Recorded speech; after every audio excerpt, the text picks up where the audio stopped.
Friday is Hawaiian Shirt Day. So, you know, if you want to, go ahead and wear a Hawaiian shirt and jeans. You listen to the Buctober podcast. Let's go.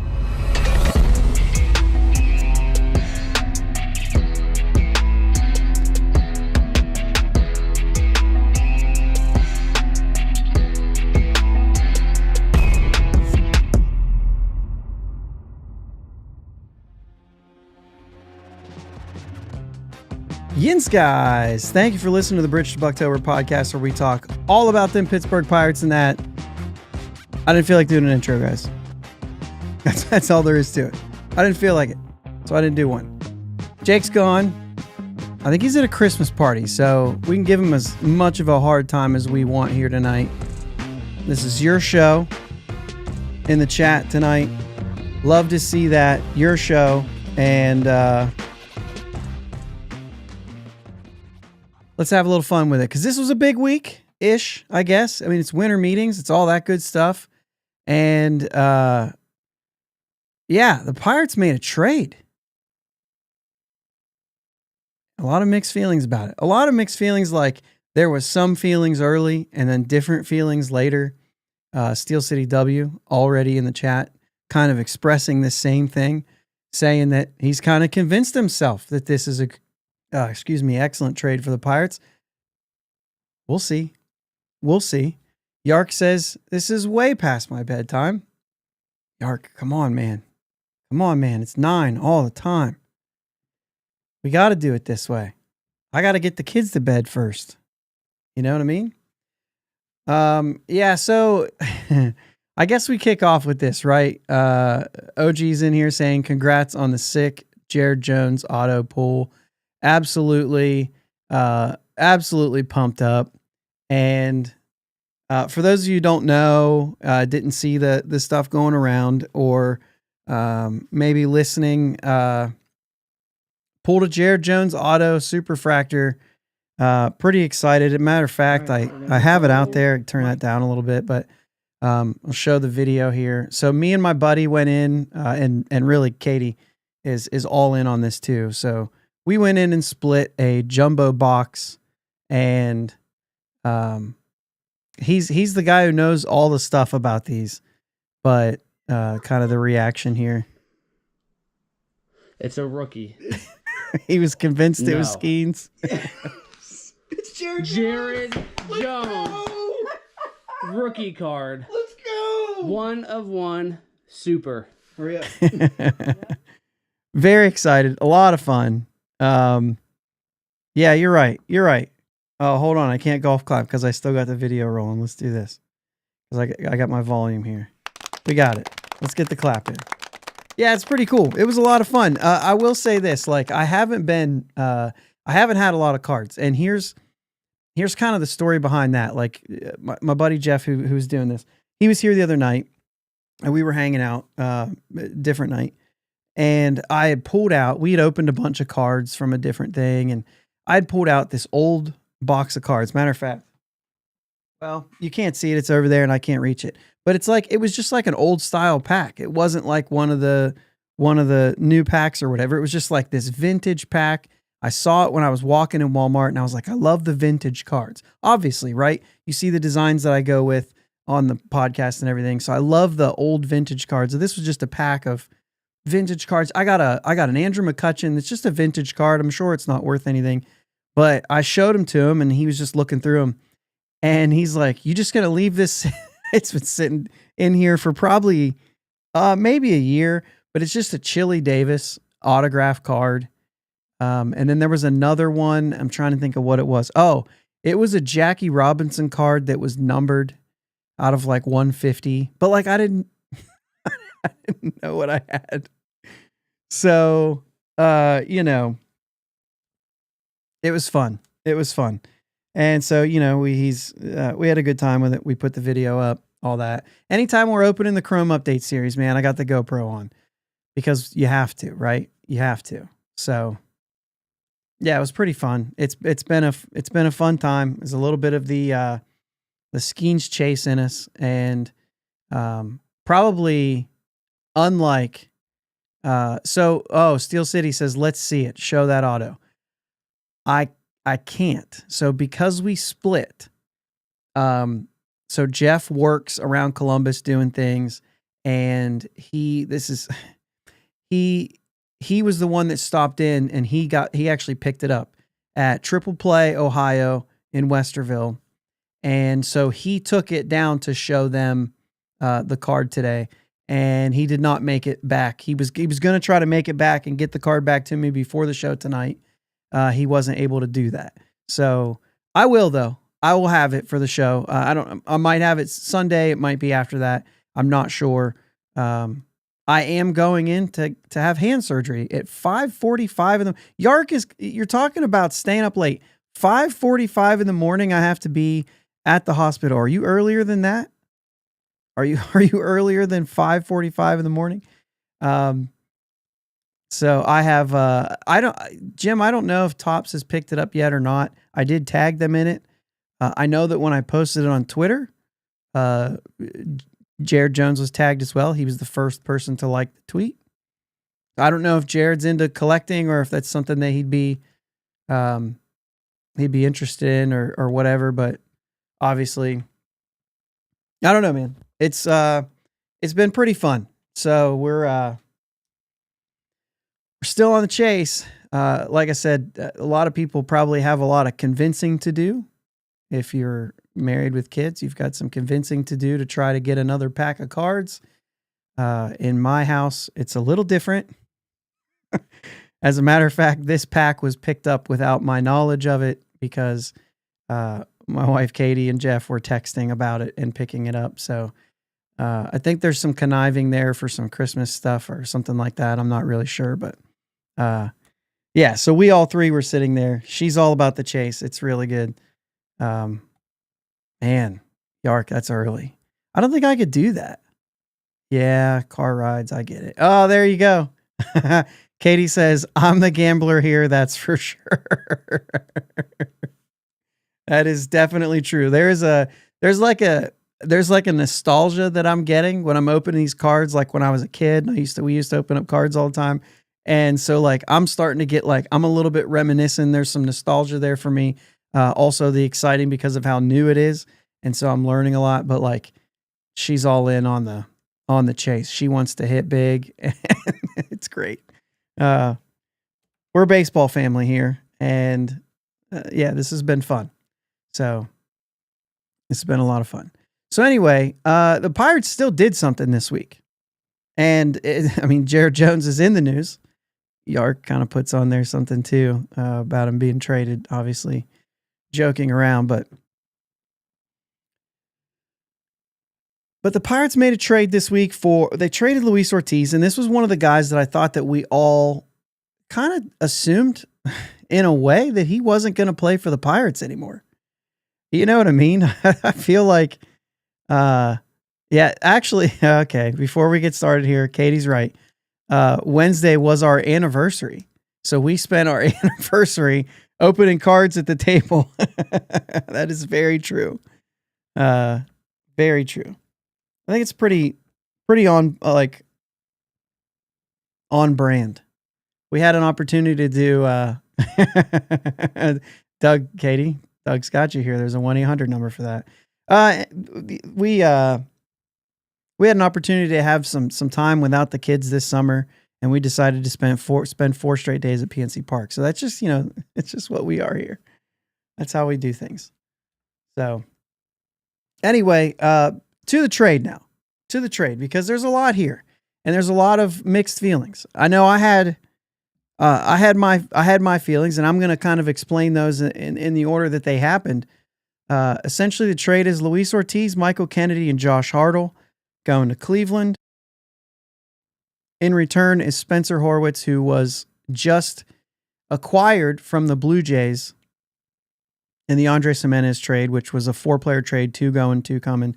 So essentially, Cleveland trades away Jimenez and a relief pitcher, Sandlin, major league relief pitcher. And in return, they get these 3 pitchers. Well, an outfielder from Toronto, prospect, outfield prospect, and these 3 pitchers from the Pirates. And Toronto gives up that outfielder and Spencer Horwitz. So, it was like a delayed 3-team deal. It wasn't a 3-team deal. It was a next deal afterwards, but essentially at the end of the day, you could basically chalk it up as a 3-team deal. My first reaction was, we're done. We're done. And what I didn't mean is like the Pirates are done. This is a terrible anniversary, or say I read the anniversary thing. This is a terrible trade. This is dumb. It's going to be a terrible season. It wasn't that, right? But it just felt like that's the trade. I thought that Luis Ortiz should have been the guy that garnered the return. Now, obviously, not in and of itself, not by himself, not alone. But you could have thought, and this is my initial deal here, you could have thought that Ortiz paired with like a Xander Meath and maybe a Michael Kennedy or someone else, but higher level, not higher level like playing, right? But like higher touted, higher rated prospect could have gotten us something maybe better than what Spencer Horwitz is. So, to unpack it, Spencer Horwitz is a good baseball player. I mean, that's what that's what you find out when you start looking into it. That's what you find out when you read into it, is he's a good player, for sure. There's the cost control stuff. That stuff's great. All that stuff does come with it. That is valuable. I'm not going to write that off. The fact that you have him for a long amount of time. I don't think that this is just cheap. Let's save money. Cheap. This is how we handle first base. The fact is he can provide what the Pirates need.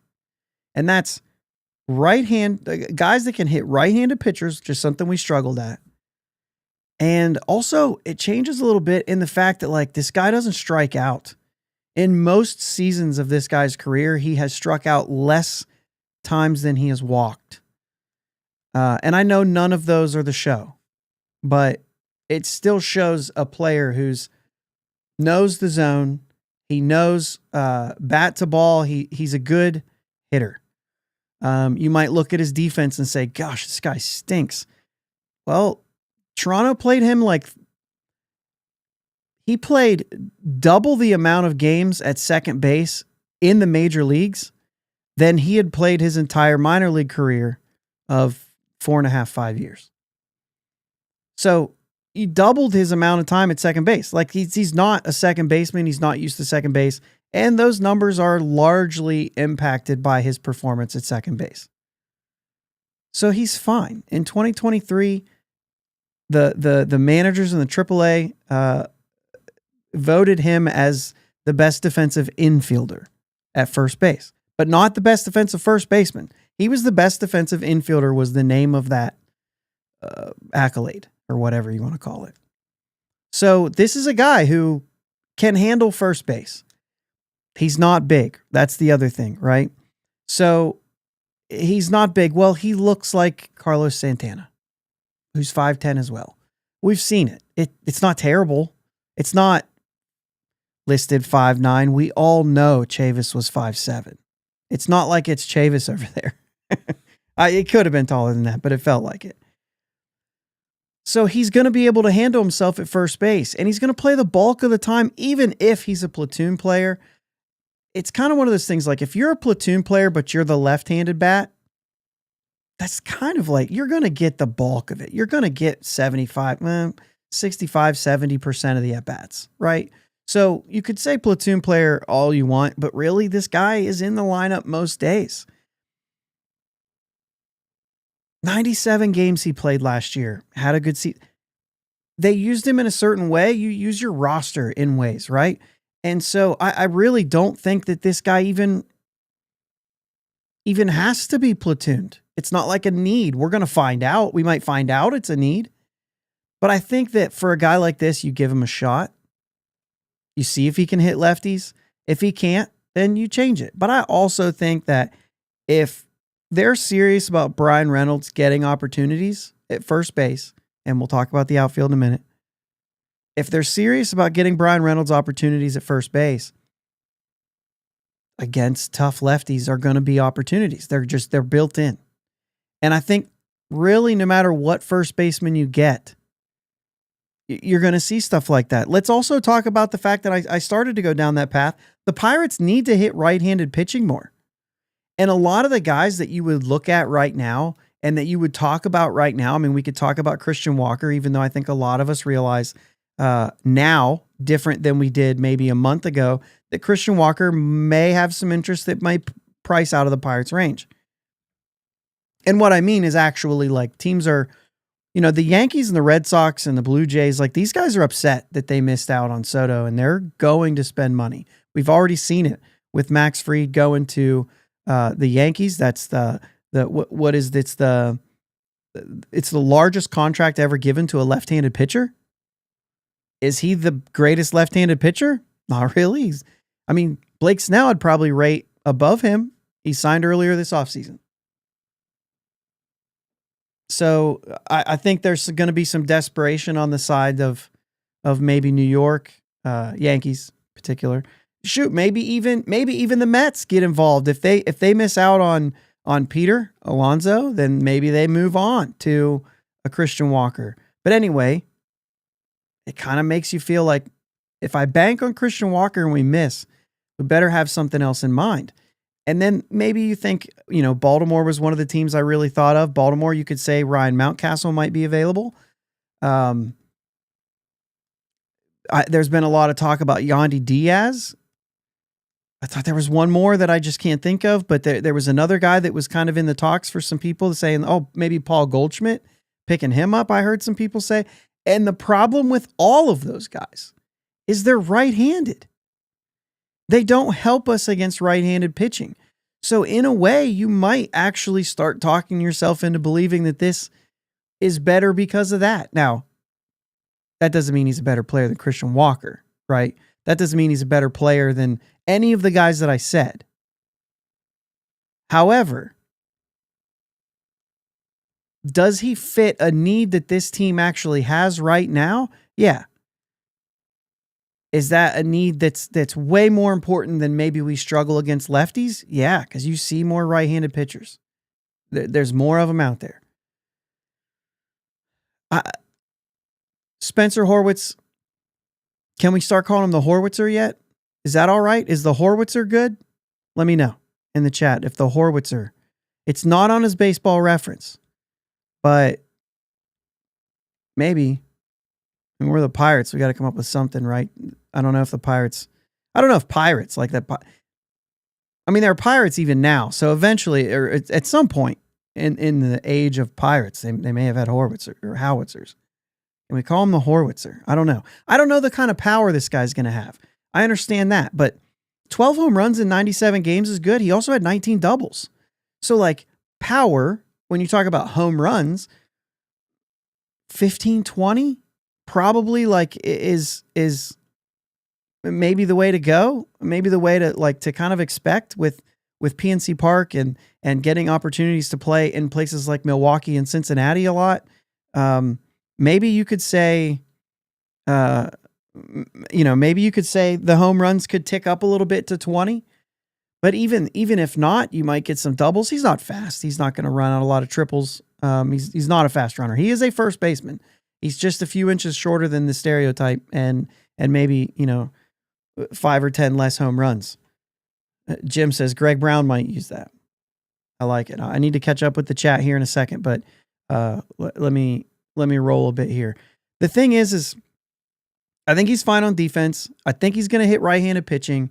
I like the fact that he's going to limit strikeouts. He's going to see the zone, which is something that's good for the organization. That they like that. They like seeing pitches. They like being selective. But this guy can do it without striking out. He's a guy who's going to use the whole field. So I thought about this as I was, kind of going through my process of thinking about this. And I know that there's a lot of Pirates fans who are just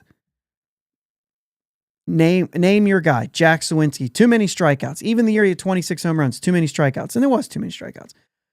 O'Neal Cruz, too many strikeouts. You can't have that many strikeouts. If he hits 40 home runs, you can have that many. No, you can't. You can't strike out that much, okay?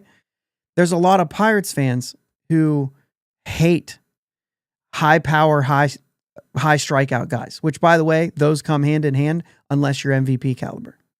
They just do. The high power guys are going to strike out. And if they don't, they're special.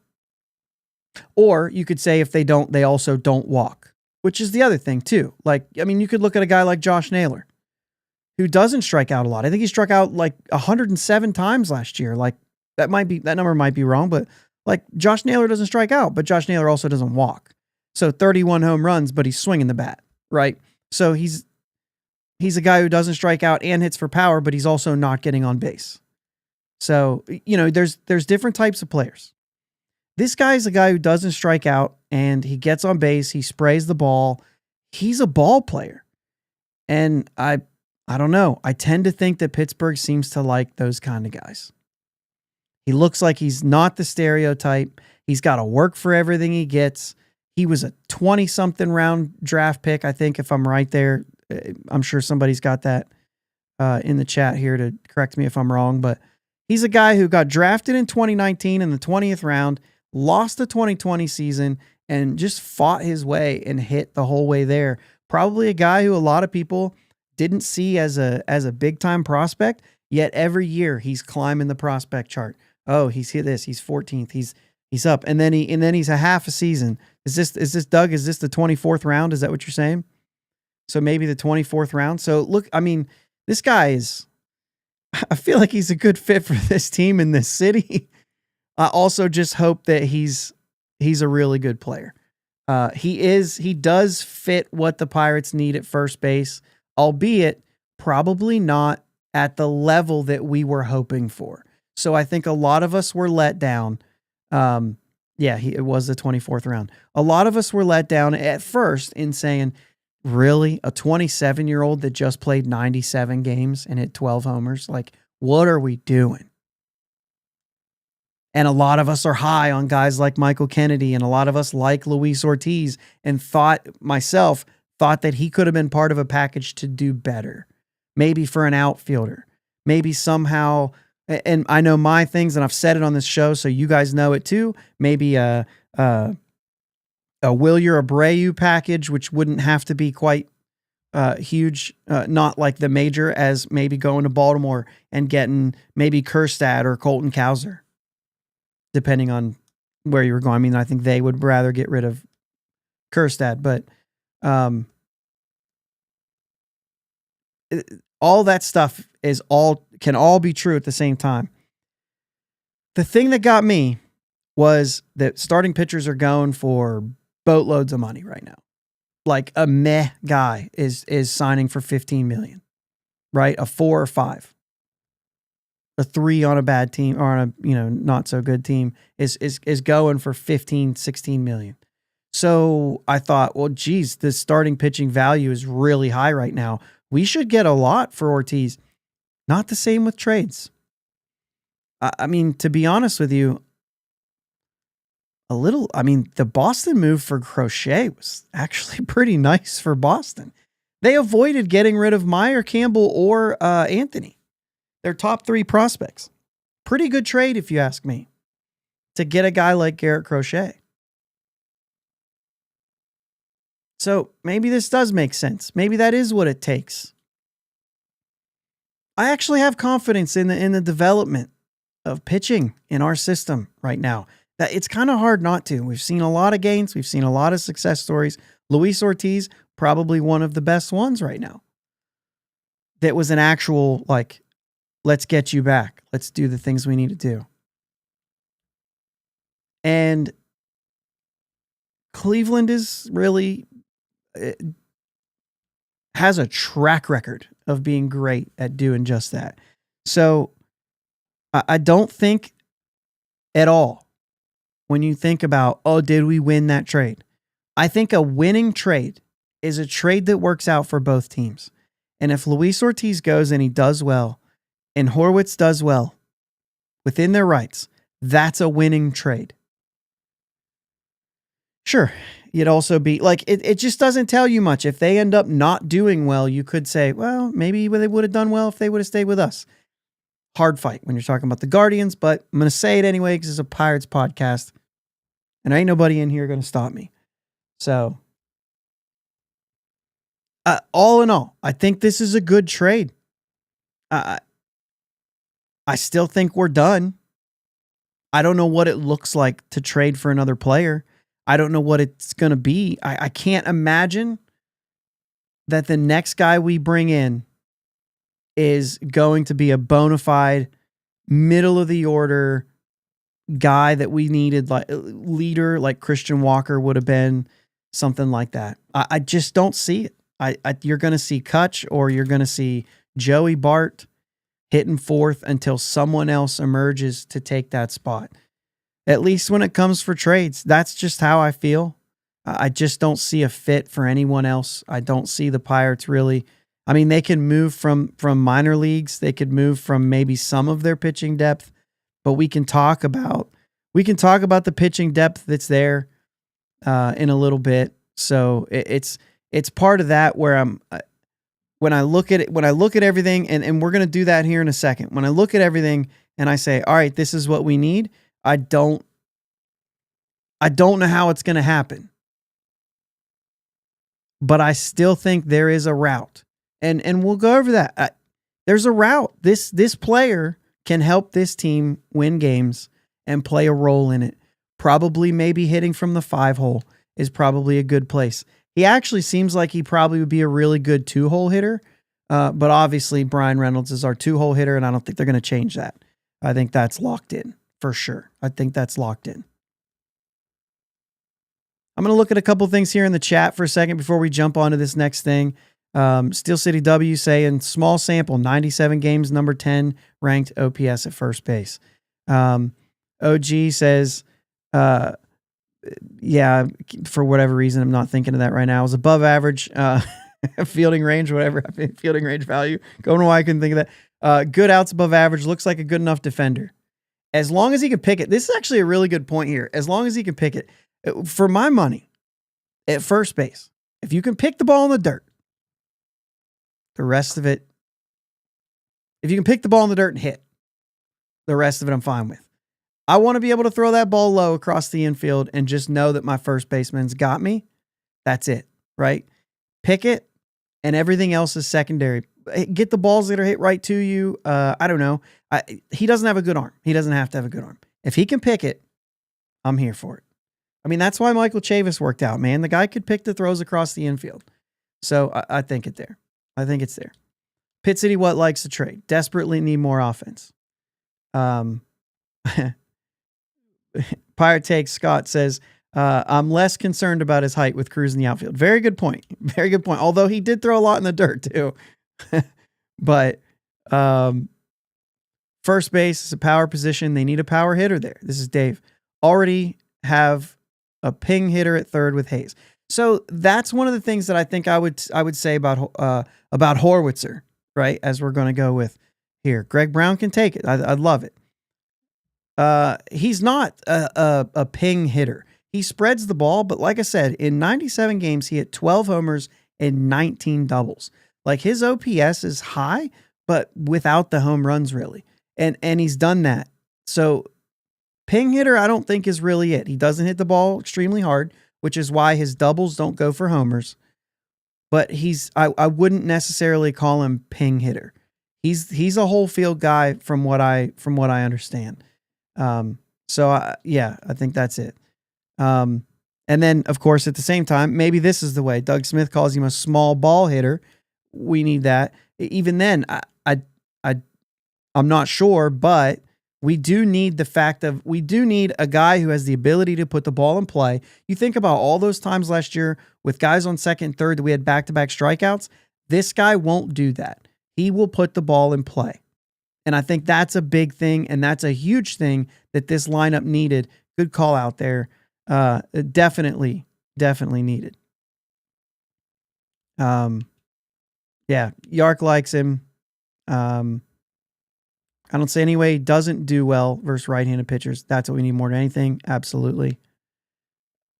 So, I mean, there's a lot of good stuff here. I think that the general consensus, at least from the, from the handful of people that are here, we're in on this. At least we're in on the player, right? Even if there's maybe something about the deal that you may have thought, like 3 players for this guy, I'm not sure about. And that's fair.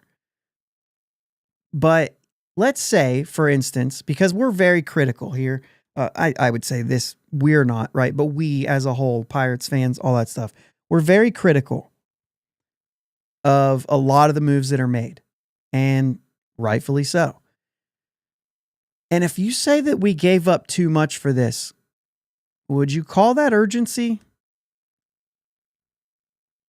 Maybe. I don't know. I'm asking the question. Is there something there that you say, hey, you know what? Actually,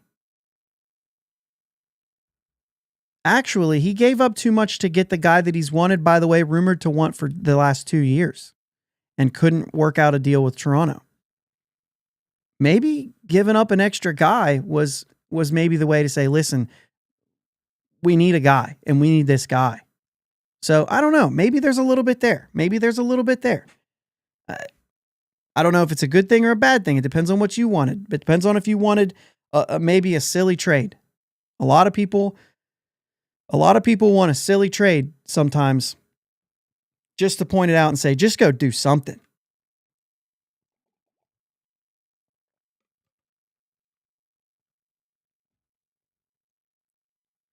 Pit City, what? We will talk about this in a little bit. I totally agree with this. We'll talk about it. This is a big thing too. Oviedo, where he's going to go there. Gary says it here. It isn't on the free agent board. Soto losers will buy up the rest of the valuable bats. This is a good point. I could make a case that if Jock Peterson didn't want to stay on the West Coast, that you could somehow get a guy like that. You're going to have to overpay a little bit, but you might be able to get a guy like that and maybe acquire. I know we just dealt with Cleveland, but just spare me for just a minute just saying the guy's name. I don't necessarily mean him, but a guy like Lane Thomas, who would be a lefty guy, a guy who would just go in and hit lefties, maybe put Lane I don't know how Lane Thomas is defensively, but if you get a guy who mashes lefties, or how about like an Austin Hayes? Doesn't he hit lefties well, and isn't he like a plus defender? Maybe that's a guy that goes in the 7th inning no matter what, in a game that was a Jock Peterson game, and plays defense. What is there around that maybe there's a possibility to piece this together? And I know that feels crazy, because you're saying, gosh, we just want our guy. But at the same time, like when you start to look at it and you think about it, like that still plays, that would still work. There's nothing wrong with the platoon. If you can get a platoon with a guy who hits 18 homers and a guy who hits 8, it's a 20 homer player at that position. So I don't know, man. There is some of that stuff. But there's a lot of good stuff there. So Mutu says Harrington or Ashcraft should be the next trade chip. Call up Baltimore and see if you can buy low on Kjerstad. Kjerstad's blocked by one of the guys that we would have liked. At least a lot of people would have liked. And that would be Paul O'Neill, but Tyler O'Neill, not Paul O'Neill, Tyler O'Neill. If you've listened to this podcast enough, you know that this guy is not trading Thomas Harrington. But I get it. Harrington or Ashcraft could be a next trade chip. I think if you pair one of them with like a Xander Meath, who's getting a lot of big eyes right now, very young, and that's the kind of guys that you can replace them in one draft because they're so young. Like I said, I'm a hold to this. If guys work out for the other team, that just means it's a good trade. If you want good players, you have to trade away good players. That's just the way it works. It's everybody in this game is too smart they're way too smart because they know everything about these players. If we know it as fans, they know just a little bit more about that player than we do. It goes back to Luis Ortiz. You know, it's not like we're fooling anybody. 3.22 ERA. And they're like, yeah, we saw the last 3 years. We saw what he was before. We know who he is, or at least, you know, we like him too, but nothing's a guarantee right now. And I think it's fair. So, you know, we can all look back and say, yeah, I probably had that a little bit. Well, of course, you know, it just depends on who you pair him with, right? Who you pair him with. Where's my time? All right, let's move a little bit here. Let's talk about the rest of the team. Okay?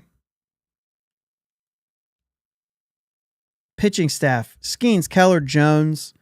Behind that, you've got Falter, Burrows, Chandler, Oviedo, Ashcraft, Harrington. These are guys that I think are pretty safe bets to show up or be here at the beginning this season. This is why you're able to deal Luis Ortiz. The bullpen looks a little bit different. Bednar, Holderman, Majinski, they've all had their things. Kyle Nicholas as well. Dennis Santana, we'll see.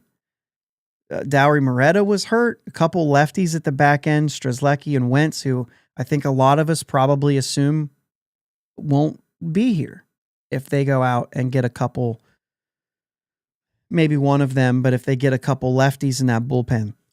They got to do bullpen, right? They've got to get one right-hander or at least one guy who's capable of back-end stuff. 2 lefties has to happen. That's possible in free agency. That's also possible in trades. Relievers are not hard to get for the most part. So I think that there are some possibilities there. We know that they'll do this. We know that they will. And when it gets towards the end, Bucko Mike says Alvarado, the new guy there that they acquired on a split contract this week, he says he will make the pen. So there's a possibility. But essentially, there's room for improvement in the bullpen. And I think the starting rotation, I wouldn't hate maybe adding something if it's a 1-year deal and it's there, but you may not have to. So there's something there. And then you look at the defense. I'm going to skip right over pitching, by the way. I mean, that's all you have to say about it. They'll probably sign some non-roster invites as well that will give us some depth in there as well. So absolutely. Defense, you've got your 4 catchers, Bart Davis, Andy DeLay. We don't know what will happen there. Will one of those guys become available, specifically maybe Davis or Andy? Would one of those guys be available in a trade if that's what people are calling and asking about? Maybe that gets us better. Horwitz is going to be in at first base. You're going to have Cook, Triolo, Reynolds, also time at first base and options at first base. Nick Gonzalez at second. Triolo, Peguero, York, IKF, Alika right now on the roster. Third base, Hayes and Triolo, IKF, Gonzalez or York. Shortstop, again, a lot of the same guys. IKF, Peguero, Triolo, Gonzalez. So shortstop, first off, is the first place where I think it's a little thin. There's not anybody there. I'm really like, yeah, there's a bunch of guys that should probably be playing other positions aside from maybe Peguero, but is he gonna be there and is he gonna stick? Reynolds and Cruz in the outfield, and then right field's a big question mark. There's just a bunch of guys: Sawinski, Cook, Palacios, Bay, Cabbage, who was brought in and maybe not around. So obviously, the easy button there, shortstop's a possibility. I don't know. I don't know what that looks like. I don't know what's out there, and I don't know if the trades are. How many more trades can you have? You can't trade all your pitchers, but right field is a position that has to happen. And it probably has to come with a guy who can hit fourth. Now, McCutchen likely to be added to this, right? But Fangraphs has a lineup with IKF at leadoff and Joey Bart hitting fourth. We know who's 2 and 3. Horwitz, Gonzalez. They've got 7th. They've got DH Andy Rodriguez. And then Key Brian Hayes and Joshua Palacios is what they have penciled in. You replace the right fielder that's hitting 9th right now, and guys can bump down. If you can get that guy hitting 4th, what that does to the lineup immediately, now you still got IKF first, so maybe you bump IKF out, and maybe Kutch is batting leadoff, and you've got a 4-hitter. Bart's 5th, Horwitz is 6th. You're starting to like this a lot. Like that's starting to be a little bit of a long lineup. It depends on how you feel about Kutch at leadoff and how often he's going to play and who's going to lead off when he's not. Probably IKF, right? Let's not kid ourselves. Probably IKF. But when you look at that and you say, well, okay, well, what if that's a leadoff type guy in right field? That still helps our team because you could go with Bart Horwitz in 4-5. I don't necessarily love it, but if you get a guy who is, I don't see it happen. I'm just saying that you're not just getting the best player available a lot of times, especially when you're in a situation like this. Although, we all have our questions on what kind of a situation they're really in, but that's beside the point. We know what they're going to do. It's not a secret.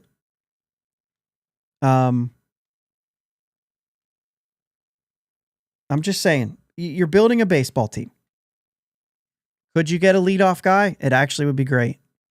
I don't know if it's out there in right field. So this is just, it was just some thoughts that I was going through saying, you watched the Yankees, and this is going to be maybe a hot take. Maybe you've heard somebody else saying it. I don't really know. But the Yankees have an opportunity to be better this year because they missed out on Soto. They really do. He's a terrible base runner. He's a terrible right fielder. And those are two problems that team already has. They're bad on the bases. They're not good on defense. They're not disciplined. They're not fundamental. And he's a lot of part of that. Now, he also mashes and makes up for a lot of it, which is how they get to the World Series because he's that good, and several other players on their team are as well. So they have $700 million available, essentially. It's maybe that $50 million, say $50 million per year, right? They've got $50 million to spread out over. Of course, Max Fried's going to take up a little more than half of it now. But they could make their team better now. Sometimes it's about building a baseball team. You look, the Padres went out and bought everybody and ended up having to trade some guys away from that and let some guys go. The Mets did the same thing. Both of those teams had to ditch their all-star team in order to build a baseball team. Now they still have most of their all-stars. I'm not sitting here trying to make a case that like you don't do it, right? But if you do it smart, you can still have a baseball team. I'm done with that. We don't need to keep going down that road. But the idea is that there's essentially, you could add one more player. You could bullpen, but on offense, you could add one more player and still look at this team and say, all right, they're better. They're better than they were last year. A lot of us are going to say it's not enough. And we won't know if it is or not until the season starts. But I'm trying to be looking at this from a place where I'm saying like, okay, so it's not what I thought, right? This is the first thing. It's not what I thought. That doesn't mean it sucks. Last time I checked, I don't work in the front office and neither does anybody listen to this. I'm going to guess, right? So like, maybe they do know a little bit about what they're doing. Maybe they don't. It's still fair that they don't. But I'm going to give benefit of the doubt here that they've done their homework and that maybe there's a way that this fits in. And then I'm going to, talk into this microphone and tell you whether I think it's good or bad, because that's what we do. That's what sports are all for, right? They're for the conversation. So speaking of conversation, I would check a couple of these.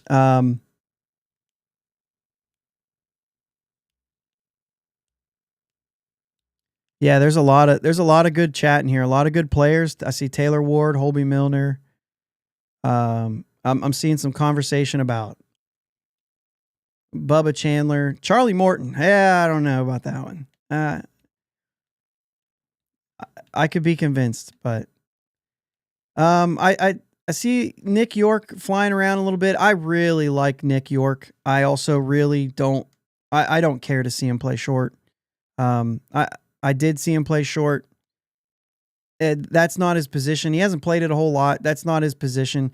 And the truth of the matter is like IKF is passable. I know the arm's not there, but he's passable. But to be honest with you, if I'm going to put York there, like I think Triolo handles it better, and I actually think Nick Gonzalez handles it better. So I just don't know why you would do that when Nick York is actually a really good second baseman and third baseman. I don't see a point in putting him at short because you have Nick Gonzalez at second when you could just put Nick Gonzalez at short and put Nick York at second. It just fits better. So I wouldn't do that. I would keep Nick York in those two positions, and I would go, and I would just move either Triolo or, I mean, like I said, IKF's going to do the same there, and more experience there. So, I don't know. We'll see how IKF looks when he comes out. We'll see. He was coming off an injury when he was here. I don't know if that plays in anything. I'm just throwing that out. I don't really know, but yeah, there's a lot of good suggestions here. My favorite one is Steel City DW says Sawinski winds up being the dude in right field. He'll fix his issues. I love this. He says it's a hot take. Don't kill him. I love it. Doug agrees with that too.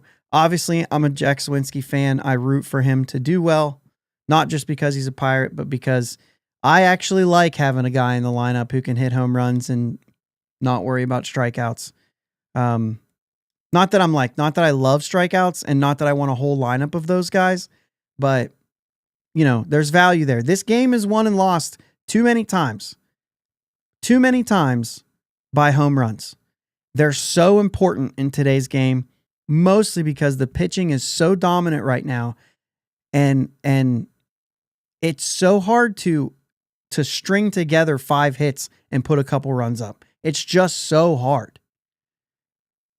Hit the ball over the fence and you kind of eliminate some of that. And that's what teams are doing. And that's really what wins and loses games a lot right now. And, that's a big part. Man, Jim, I know that you and I both were on this last year. I don't think we're actually going to do it this year, but I know that we were in on Jack Sawinski and he let us down in a way, right? Not from lack of effort, but it just didn't work out. Where's our time here? We're running low on time here. I do want to talk about, I mentioned earlier that the trades I didn't think were happening, right? And I don't. And I think that there was a lot of,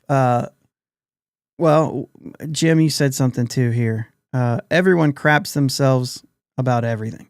Well, this is what happened this week when there was, some stuff that went out about Mitch Keller and Jared Jones being shopped or available and all these things. And whether those are true or not, like we know how this goes. We know that people call. We know that they don't hang up on people. Who would? You're not supposed to do that. First off, you don't want to make anybody mad in case you want to trade for one of their players. Second, you're just going to listen. Somebody could, I think Skeens is the only guy that you really would just, nah, dude. I don't think so. I don't even want to hear it. Everybody else, it's like, just tell me what you want. But I'm going to tell you, the one thing that bothered me that was believed about the whole thing, I won't go into everything, but the thing that people believed that bothered me here was the Mitch Keller for the purpose of cost savings. Now, we've had, I think, 3 consecutive shows talking about how wildly high these contracts are for guys who aren't very good. Mitch Keller doesn't make a lot of money.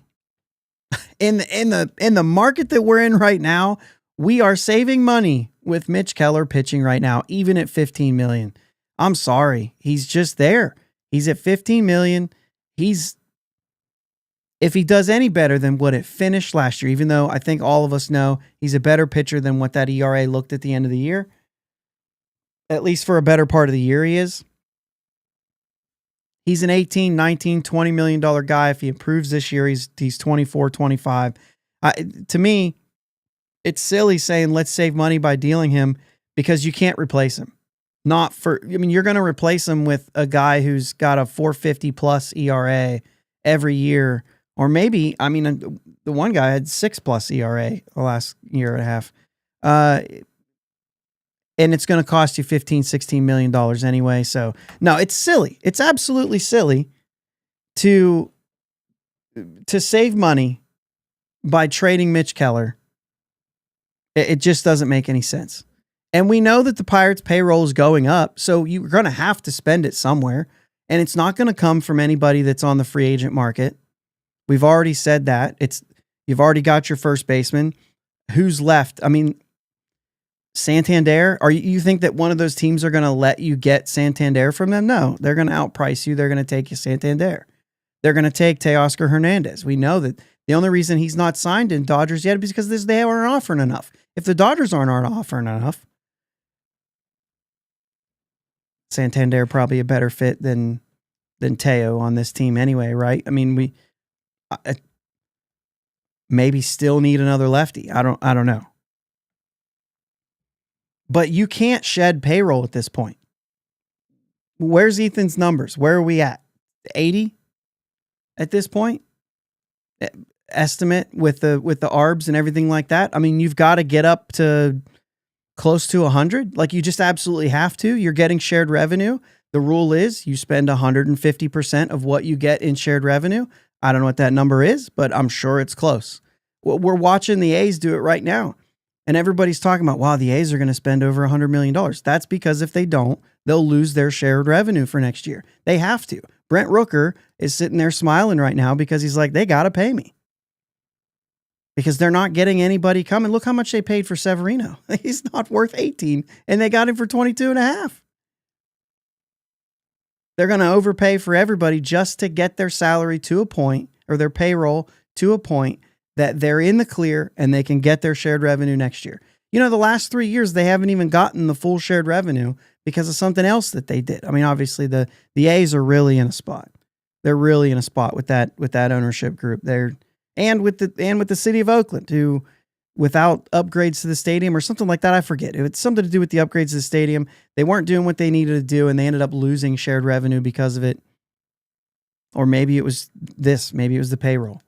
But either way, I think last year they were only getting 75% of the shared revenue that would be theirs. That was, that was designed to go to them. And then this year was their first year at 100%. So with the A's, okay, so OG says Pirates local revenue share is less than the A's. So less than 70 million. So the A's right now are at 70 million. They've got to be there. The Pirates are what, 60 million if they're less than that. So that means they've got to be at, 90 plus. If they get rid of 15 million, that's going to be hard. It just doesn't make any sense. It doesn't make any sense. They're going to be around 100 million almost for sure. And if they're not, what'd they do last year when they were close and they didn't hit that number? I'm speculating here. I don't know, but maybe the Chapman deal was 10.5 and they went out and got a $4 million Michael A. Taylor just because it was like, we have to spend money. Let's go do it. I don't know. It just seemed like there's no reason to buy that. At this moment, there's not enough money to spend for them to get away with that. Maybe I'm wrong. That's just my thought. And it was the fact that everybody just decided they were going to get mad about it because they're already mad about it. And I thought it was really overplayed and a little bit silly. They're going to listen, but it's not there. There's some stuff in the chat there if you're reading along with some numbers. So these guys, I trust these guys did their homework here. I've seen all these guys in here before. They're doing their homework. But Jared Jones is another one. from all the reports I read, right? They all said right after the Garrett Crochet trade that the way the league sees Jared Jones right now, perfect. The way the league sees Jared Jones right now, he'll get more. You got to listen. But I don't see it happening, man. I just don't. Not with those three at the top right now. We haven't seen these other guys. Maybe next year. Maybe it makes sense next year. Maybe Burrows is a stud. Maybe Bubba's a stud. Harrington cracks. And there's a lot there. And it's like, dude, we can get rid of somebody. Maybe. That would make sense then. If they make the trade, I'll be shocked. That's all I'm saying.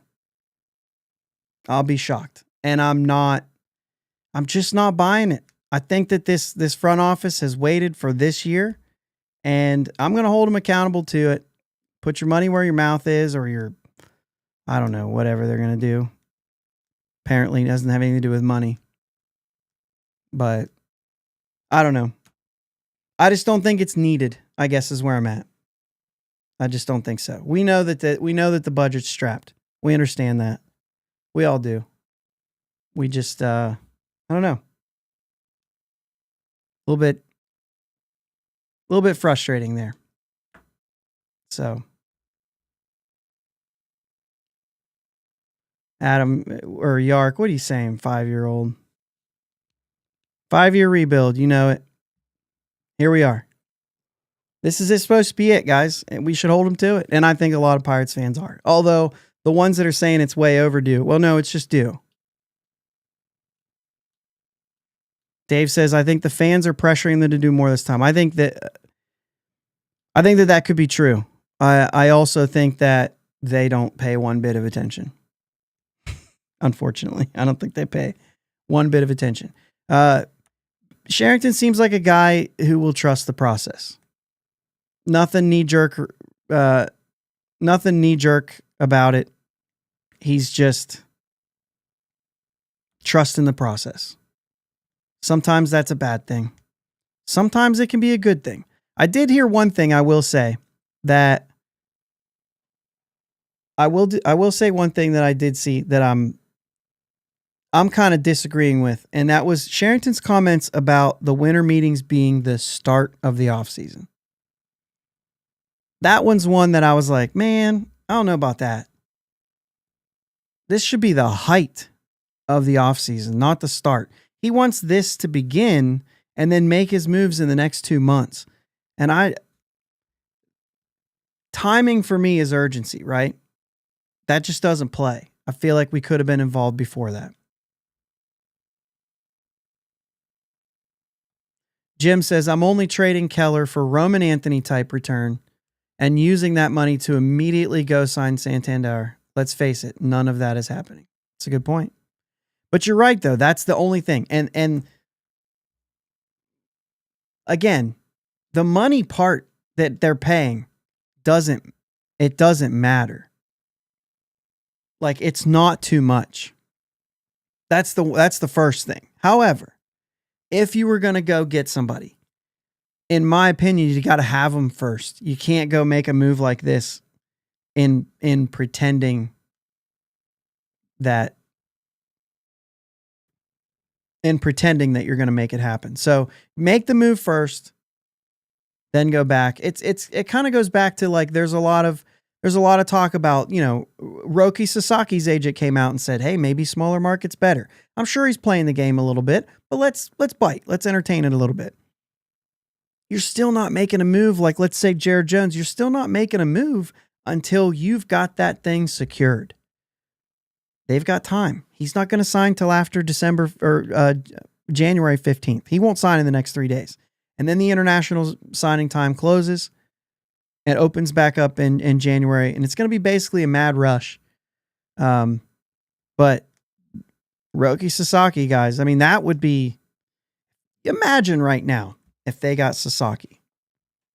And they didn't trade Mitch Keller.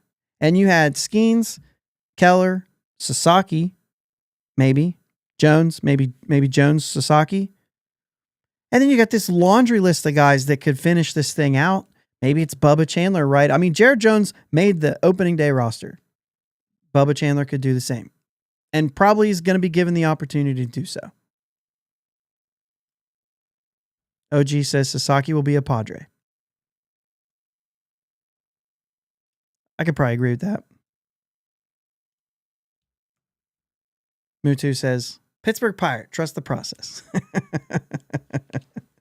Let's do it. It's absolutely, this is the thing. I don't know if they'll be aggressive enough, but it's absolutely possible. Wild. Well, I will say this, guys. It is the hour. It is time. I forgot to hit record on the audio portion of this thing because I'm awesome at doing that, which means I have to play this whole thing back and record it so that it can go out in the morning for all the audio listeners. And I have to be at the hospital at 5:45. I got to get out of here. Friday is Hawaiian Shirt Day. You know what I mean? Because those are the rules of Sticky McSnickens. I got to get out of here, guys. I appreciate it. Dang it, Bobby. Thanks everybody for everybody who was in the chat tonight.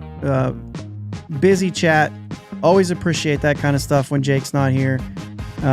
Leave a comment on the actual video here, telling Jake why he should have been here. He'll be back Sunday. Appreciate you guys. Let's go Bucs. Thanks for listening to my dad and Uncle Jake on the Bridge to Buctober podcast. Follow them on Twitter, Facebook, and Instagram at Bridge2Buctober. Don't forget to subscribe so you know when new episodes are released. Clear the deck, cannonball coming, and let's go Bucs.